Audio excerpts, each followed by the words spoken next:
Hello, this is Mike from Easy Arms Keeper, and in this video we will discuss the manufacturing menu and how to change a weapon from a receiver to a completed firearm.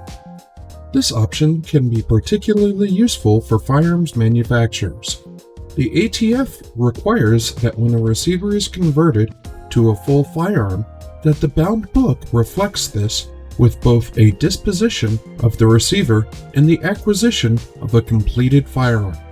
Per ATF.gov, each licensed manufacturer shall record each firearm manufactured or otherwise acquired not later than the 7th day following the date of such a manufacturer or other acquisition, aka within a week of assembly. Instead of breaking this down into multiple steps per serial, the manufacturing menu makes this a single operation and enables the user to do multiple firearms at once, saving a lot of time and work. Let's get started. First, the manufacturing menu. Go to File, Options, then check the Enable Manufacturing menu box, then click OK. This now gives a new menu to the Home menu. Before we go through the actions required to make a new assembly, let us first go to Reports, Current Inventory. Note that all the firearms in this book are all receivers, and we are going to change them from receivers to rifles. To create a new assembly, click on the Manufacturing or MFG menu, then click New Assembly. Enter the serial number of the receiver that you wish to convert. You can also do multiple serial numbers at once by clicking the ellipsis button located here. Then click the ellipsis button to get to the multiple serial number entry area.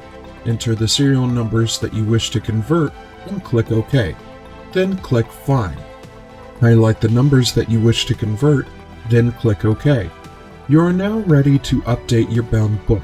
There are 4 major areas to this window. The first is where serial numbers are entered, which we just covered.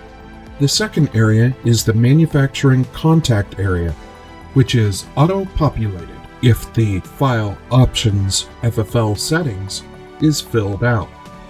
The third is the notes area, where one can enter notes relevant to the transaction if desired. The fourth and final area is the conversion area.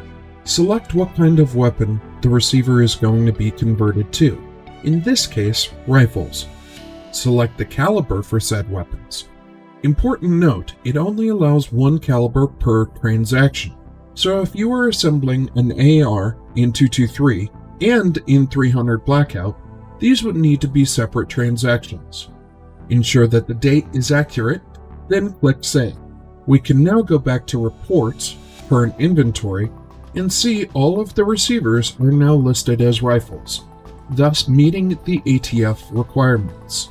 You now know how to do conversions from receivers to completed firearms in compliance with ATF requirements in an efficient manner. This has been Mike with Easy Arms Keeper, and you have an easy day.